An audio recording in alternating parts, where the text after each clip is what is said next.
नमस्कार, नवीन न्यूज में आपका स्वागत है। बिहार विधानसभा अध्यक्ष डॉक्टर प्रेम कुमार का मनाया गया 71वां जन्मदिन।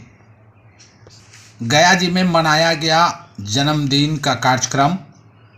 इस मौके पर समाजसेवी प्रेम सागर ने कहा कि डॉक्टर प्रेम कुमार ने अपने लंबे सार्वजनिक जीवन में सदैव जनता के हितों की सर्वोच्च प्राथमिकता दी है और उनका अनुभव समाज के लिए प्रेरणा स्रोत है।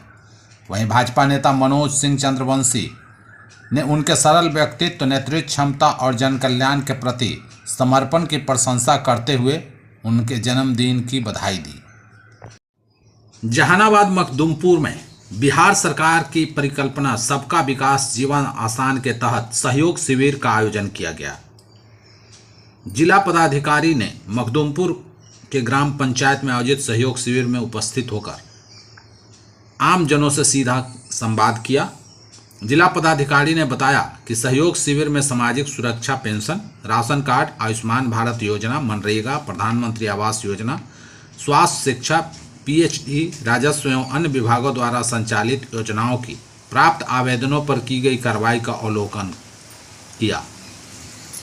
वहीं उन्होंने शिविर में आए आमजनों की समस्याओं और शिकायतों को गंभीरतापूर्वक सुनकर संबंधित पदाधिकारियों को आवश्यक कार्रवाई हेतु निर्देश दिया। उन्होंने बताया कि सहयोग शिविर का उद्देश्य पंचायत स्तर पर ही विभिन्न विभागों की सेवाएं आमजनों को उपलब्ध कराकर समस्याओं का त्वरित निष्पादन सुनिश्चित करना है। शिक्षा विभाग ने बिहार के सरकारी विद्यालयों में शनिवार को फिर से हाफ डे व्यवस्था लागू कर दी है। इस संबंध में माध्यमिक शिक्षा निदेशालय ने 6 अगस्त 2026 को आधिकारिक आदेश जारी कर दिया है।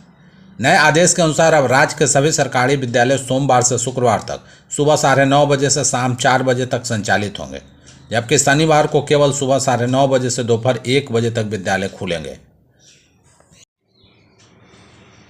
बिहार सरकार द्वारा प्रस्तावित विश्वविद्यालय अधिनियम 2026 के विरोध में बिहार विश्वविद्यालय एवं महाविद्यालय शिक्षक एवं शिक्षकेतर कर्मचारी संयुक्त मोर्चा के आह्वान पर विरोध दर्ज कराया।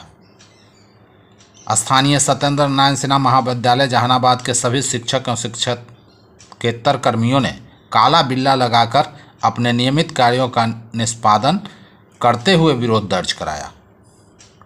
विद्यालय के शिक्षक एवं शिक्षकेतर कर्मियों ने कहा कि प्रस्तावित विश्वविद्यालय अधिनियम 2026 के विभिन्न प्रावधान विश्वविद्यालय की स्वायत्तता, उच्च शिक्षा की गरिमा तथा शिक्षक एवं शिक्षकेतर कर्मचारियों के हितों को प्रभावित करने वाले। इसी के विरोध में संयुक्त मोर्चा द्वारा चरणबद्ध आंदोलन का आह्वान किया गया है। डेहरी ऑन सोन के दिवंगत कार्यपालक पदाधिकारी की धर्मपत्नी से बिहार के मुख्यमंत्री सम्राट चौधरी ने मुलाकात कर घटना की विस्तृत जानकारी ली। मुख्यमंत्री ने शोकाकुल परिवार के प्रति गहरी संवेदना व्यक्त करते हुए भरोसा दिलाया कि इस जघन्य हत्याकांड के दोषियों को किसी भी कीमत पर बख्शा नहीं जाएगा। मुख्यमंत्री ने कहा कि राज्य सरकार पीड़ित परिवार के साथ पूरी मजबूती से खड़ी है और मामले में निष्पक्ष एवं त्वरित न्याय सुनिश्चित किया जाएगा। उन्होंने जिला प्रशासन और संबंधित अधिकारियों को निर्देश दिया कि मामले की स्पीडी ट्रायल प्रक्रिया में तेजी लाई जाए ताकि दोषियों को जल्द से जल्द कानून के अनुसार कड़ी सजा मिल सके। जेपीएससी विवाद पर एनडीए नेताओं ने पूछा, कहां है राहुल गांधी की नैतिकता, क्यों नहीं मांगा झारखंड सीएम का इस्तीफा। बिहार एनडीए के नेताओं ने झारखंड लोक सेवा आयोग की भर्ती परीक्षा में कथित तौर पर धांधली को लेकर राहुल गांधी और कांग्रेस से सवाल किए हैं।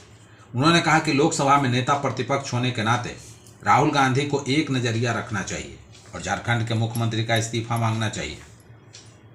बिहार सरकार में मंत्री रामकृपाल यादव ने झारखंड लोक सेवा आयोग के बारे में बताया कि वह एक स्वतंत्र संस्था है। झारखंड में पेपर लीक होने के कथित मामले भी सामने आए हैं, जिसके कारण वहां के छात्र आंदोलन कर रहे हैं। मेरा मानना है कि कांग्रेस पार्टी और मुख्यमंत्री हेमंत सोरेन के नेतृत्व वाली राज्य सरकार को भी इस मामले में संज्ञान लेना चाहिए और उचित कार्रवाई करनी चाहिए। रामकृपाल बांकीपुर हार से सबक, सवर्णों के लिए सभी जिलों में तैनात होंगे नोडल अधिकारी, आयोग को भेजी जाएगी नियमित रिपोर्ट। बिहार के सम्राट चौधरी सरकार ने अब स्वर्ण समाज के लोगों के लिए राज्य के सभी 38 जिलों में इसके लिए विशेष नोडल अफसर तैनात करने का फैसला लिया है। ये अधिकारी EWS सर्टिफिकेट से जुड़ी अड़चनों के अलावा सवर्णों के साथ होने वाले जातीय उत्पीड़न, जमीन विवाद संबंधी समस्याओं को दूर करेंगे। इससे सवर्ण समाज के लोगों को अपनी मांगों और शिकायतों के लिए दफ्तरों के चक्कर नहीं काटने होंगे। देश में पहली बार जिला स्तर पर सवर्णों के लिए इस तरह के वरिष्ठ अधिकारियों की तैनाती की जा रही है। हालांकि सरकार ने यह फैसला बांकीपुर उपचुनाव के नतीजों के बाद लिया है, लिहाजा इसकी टाइमिंग को लेकर काफ़ी चर्चा हो रही है। सियासी जानकारों के मुताबिक भरत तिवारी एनकाउंटर के बाद बांकीपुर के हार ने बीजेपी को अंदर से हिलाकर रख दिया है। यही वजह है कि अब सरकार ने सवर्णों को अपनी तरफ खींचने के लिए फैसला लिया है। 3 महीने बाद पीके से पूछेंगे हर दिन का हिसाब। बांकीपुर हार के बाद बीजेपी की समीक्षा बैठक, सीएम सम्राट चौधरी भी रहे मौजूद। बांकीपुर उपचुनाव में मिली करारी हार के बाद बिहार बीजेपी की समीक्षा बैठक हुई है। समीक्षा बैठक में मुख्यमंत्री सम्राट चौधरी भी मौजूद रहे हैं।